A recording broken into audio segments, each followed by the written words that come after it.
Assalamu alaikum students. I hope you all are fine. So here we start with the English subject.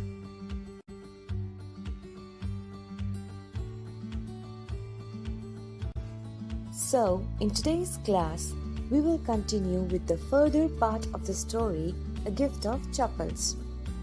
In the previous class, we completed first part of the story, and I hope you all remember what so far happened in the story. So before we start with the second part, let's first revise what was there in the first part of the story. So here we started with that Mridu goes to meet her cousins, Lali, Ravi and Meena. Over there, Ravi and Meena shows her a kitten which they had hidden behind the bitter berry bushes. Yes, now as they were talking about the cat that was named as Mahendran, they hear a sound that is a screech sound, unpleasant sound from the window, and they see over there that there is Lali learning to play violin from her master. So there we stopped with the first part. Now let us further continue with the second part.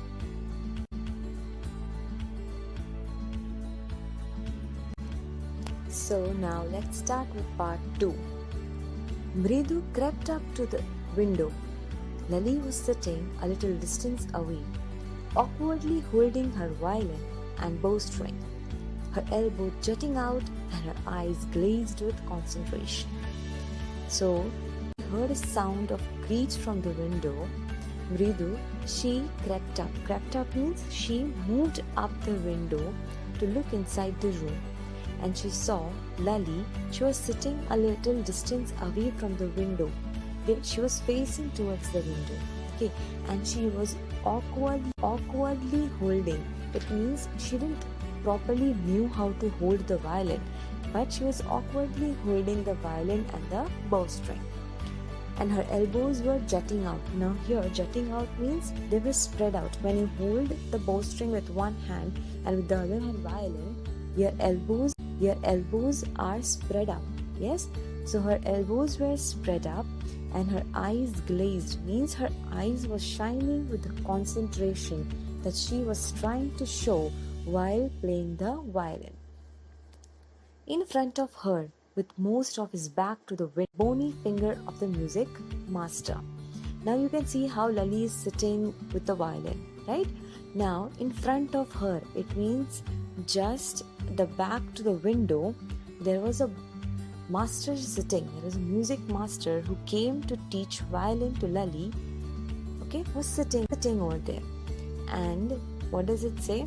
He had mostly bald head with a fringe of oiled black hair falling around his ears and an old-fashioned tuft.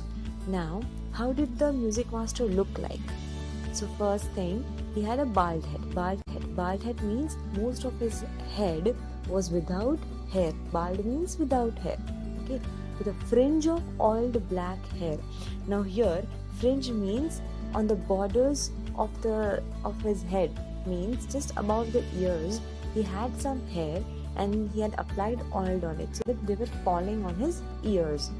The hairs on the borders were falling on the ears. And an old-fashioned tuft. Now over here, tuft means in the center of the head. They have like tuft means a number of pieces of hair. So they make a pony kind of. Okay. So it says that the music master, most of his head was without hair. So he had some number of pieces of hair on his head. Few of them were on the borders, and in the middle he had some few hairs which they make a pony, right? A gold chain gleamed around his leathery neck and a diamond ring glittered on his hand as it glided up and down the stem of the violin. Now in the picture also you can see the first picture on your left side that around his neck there is a gold chain.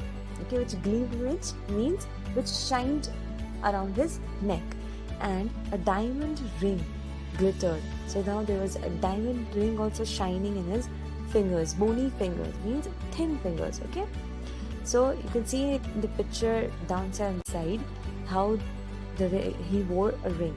Okay, so and the ring, it glided up and down.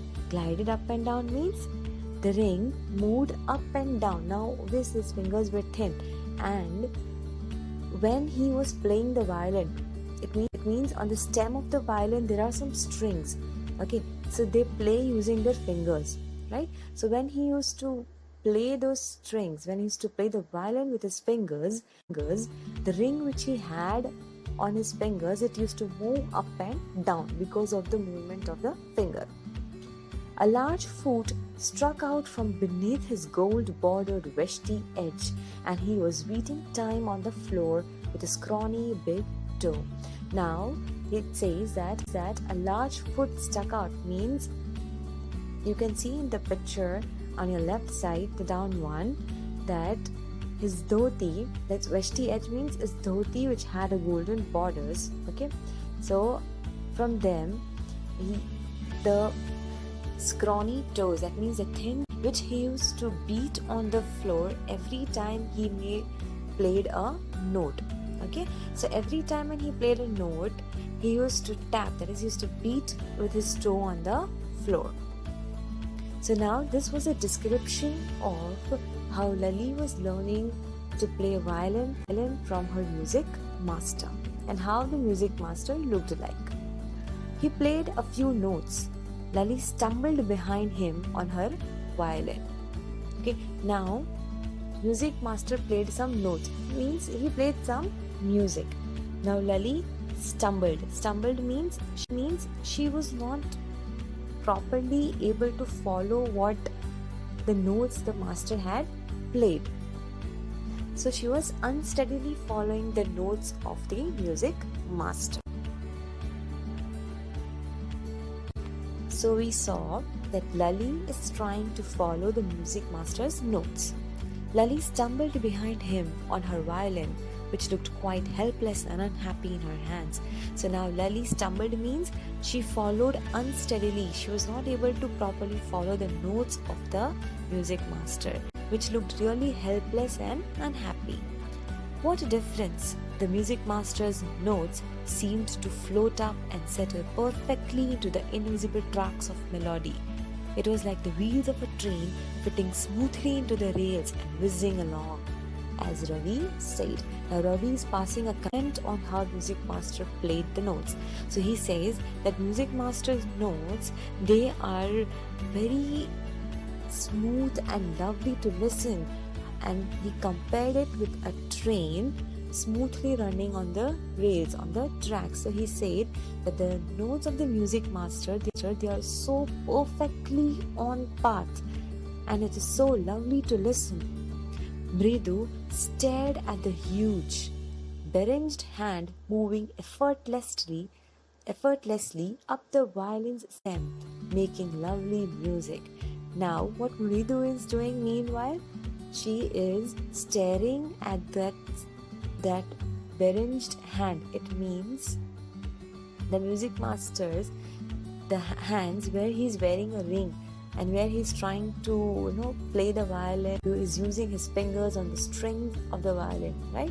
So when he's playing that, she's continuously staring at his fingers, which is moving up and down and playing violin, right? So she's seeing that how effortlessly, it means how smoothly he is moving his fingers, and when he moves his fingers around the stem of the violin, it makes a lovely music.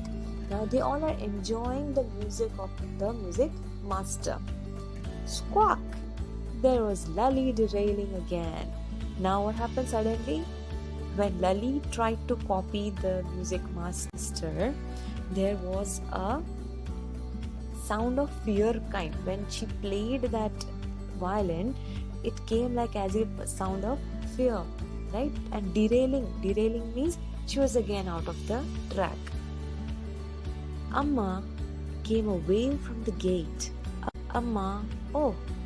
Now, as they all were concentrating on Lali's music, suddenly they heard someone calling in that a sound of moaning. It means a very sad kind of sound where there is so much of sound of suffering in his voice, and that came from the gate. So somebody was calling Amma. Ravi, send that beggar away, cried his mother from the back veranda. Now, as soon as they heard a sound of Amma, Rukmani, that was Ravi's mother, she cried. It means she called Ravi and said that send that beggar away. And she called it from the back veranda.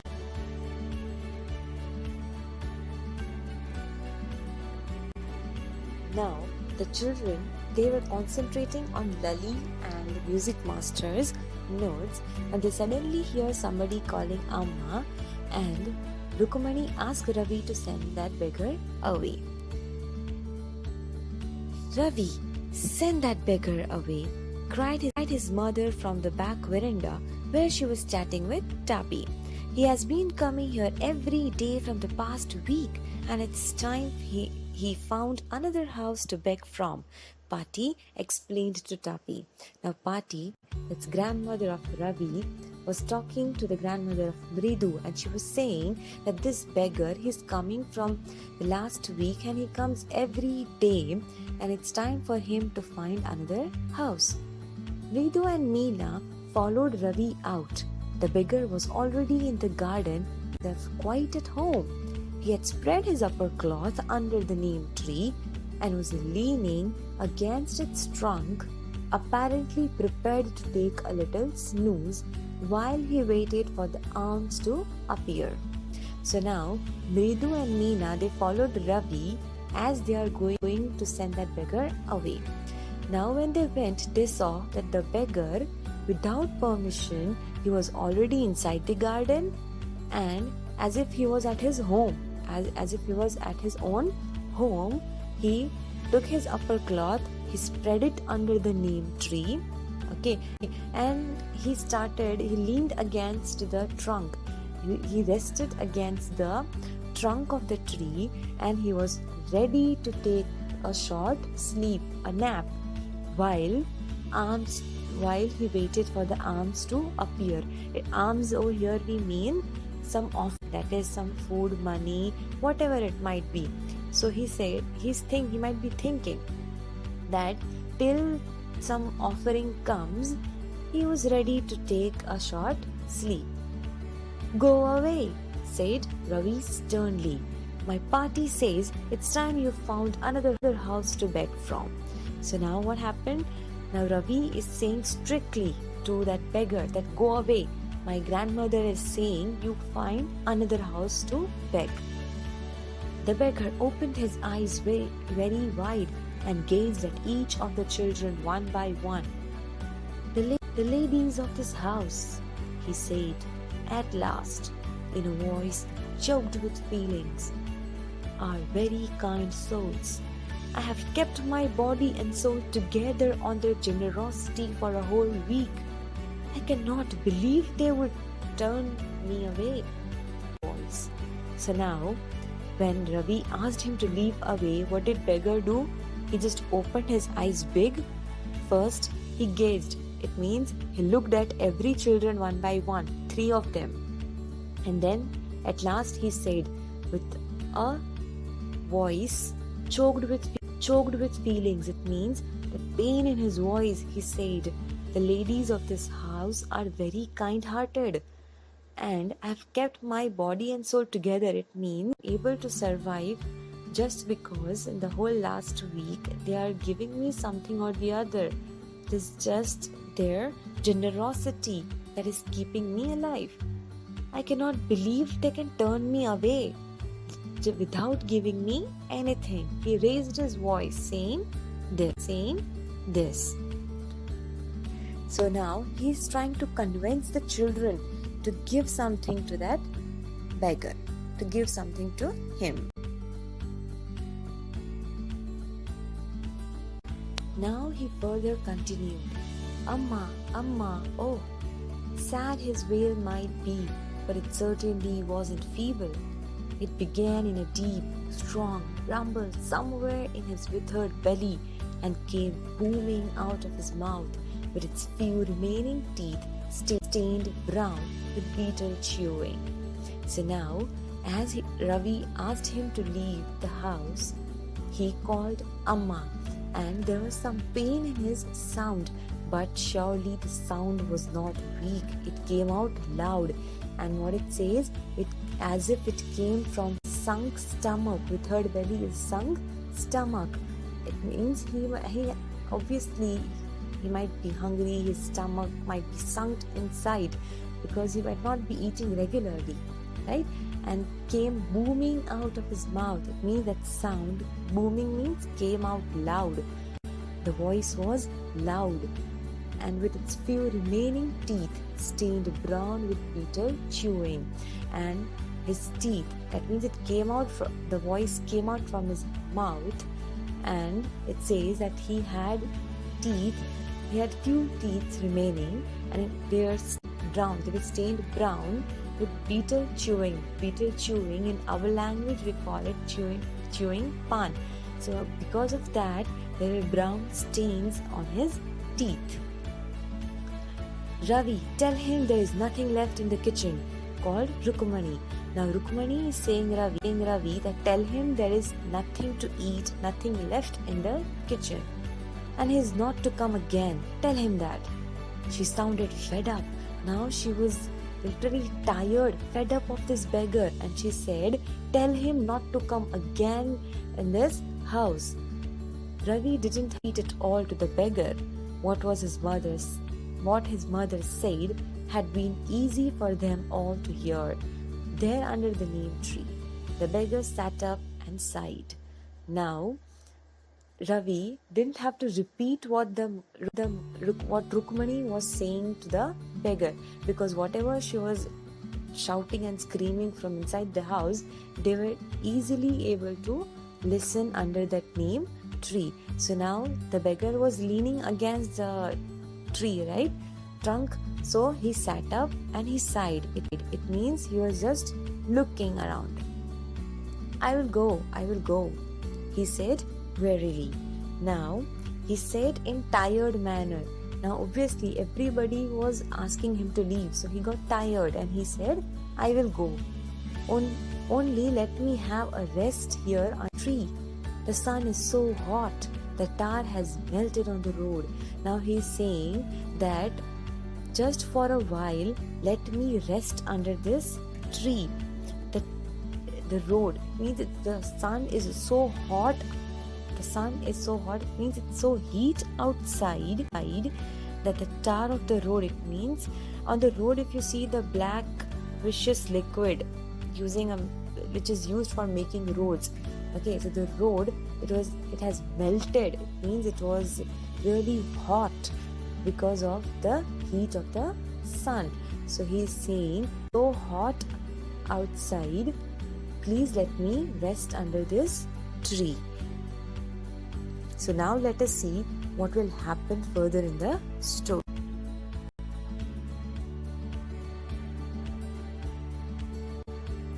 So we saw that everybody was asking the beggar to leave the house, but he requested to stay for a while under the tree and rest because it was so hot outside. My feet are already blistered. He stretched out his feet to show large, pink, peeling blisters on the soles of his bare feet. Now he's saying, my feet are already blistered. It means there are already bubbles on my feet, on the soles of his bare feet. It means the down part of the feet. Okay, over there he had blisters. It means that he had bubbles because he might be walking bare feet. He might be walking without chappals in this hot sun. Okay, so now blisters. What do you mean by blisters? It means some boils or bubbles on the skin. Now you might have seen if you touch something very hot, okay, very hot, and after some time you might see some bubble on your skin, some boil on your skin. Okay, the same way he had those blisters on the soles. I suppose he does have the money to buy chappals. Mridu whispered to Meena, Ravi. Have you got an old pair in the house somewhere? Now obviously, if you show such things to the children, they are going to feel upset about it, right? And they were thinking to help this beggar. So now Mridu, she whispered, it means she slowly said Meena and Ravi that I think he doesn't have money to buy chappals. Do you have any old pair of chappals in the house? I don't know, said Ravi. Now Ravi is saying, I don't know whether there are any old pair. Mine are too small to fit his feet, or I had given them to him. So now, when you ask for help to little children, first they would try to help from their side as much as they could, right? So now the same way, Ravi is also saying that I would have given my chappals, but they are very small. It would not fit his feet. And his feet were larger than Mridu's and Meena's. Now, obviously, these three are children, and the beggar was a big man. So his feet were obviously larger than Meena, Mridu, and Ravi's feet. The beggar was shaking out of his upper cloth and tightening his dhoti. Now the beggar got up and he was just shaking out his cloths. He raised his eyes and looked fearfully at the road gleaming in the afternoon heat. Now he was ready to move out, but before that he just raised his eyes, means he just opened his eyes wide and he was looking at the road with that fear in his eyes because it was so hot outside. You can see in the picture also. The road was also gleaming. It means it looked bright because of the afternoon heat. And we also know that in the afternoon, you cannot walk barefoot on the road, right? So this is what the story tells us. Now let us see whether the children tried to help him or not.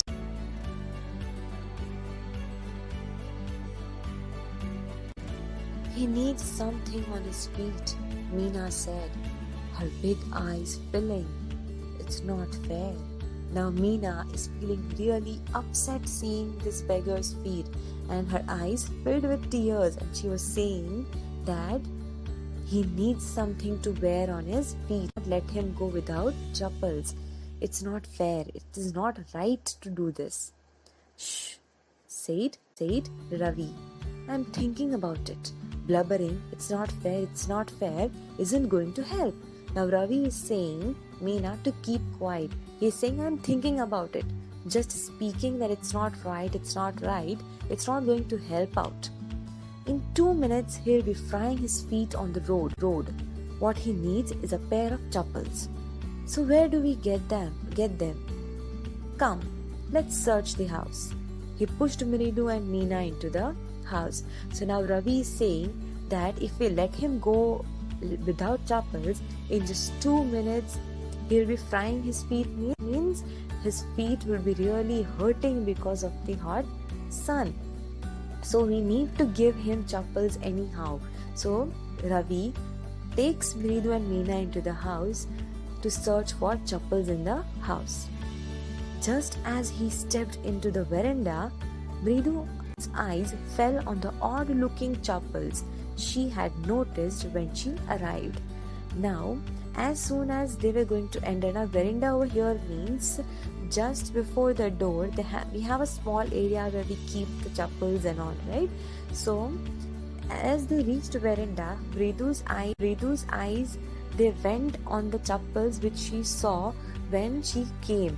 So, if you remember, in the beginning of the story we read that Mridu noticed some chappals which were black, but because of dust they were grey. Yes, so she noticed those chappals over there. Ravi, whose are those? Now she called. It means she called Ravi and said, whose are these chappals? Ravi turned and glanced at that shabby looking but sturdy old slippers. So now, as soon as Mridu asked Ravi, he saw at those shabby means those ugly looking slippers. Okay, but sturdy old slippers. Sturdy over here means though they were old and shabby, but they looked strong.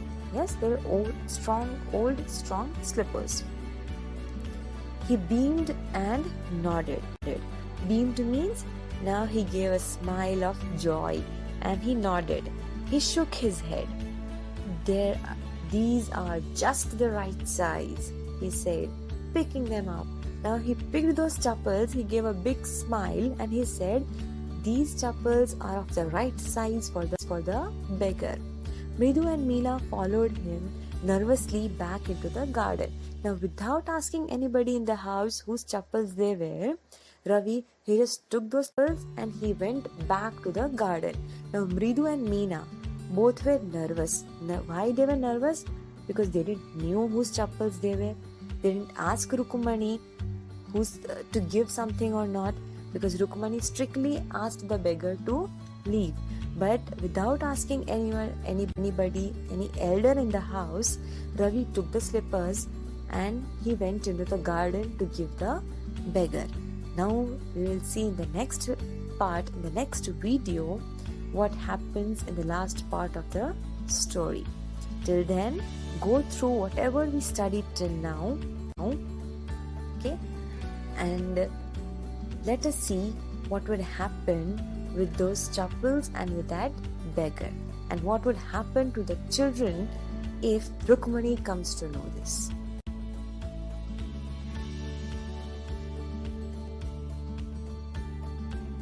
Now here are some meanings of the words that we went through in today's class. Okay, go through it properly for your better understanding, and go through whatever we studied till now. And if you have any doubts, feel free to ask. See you soon in the next video.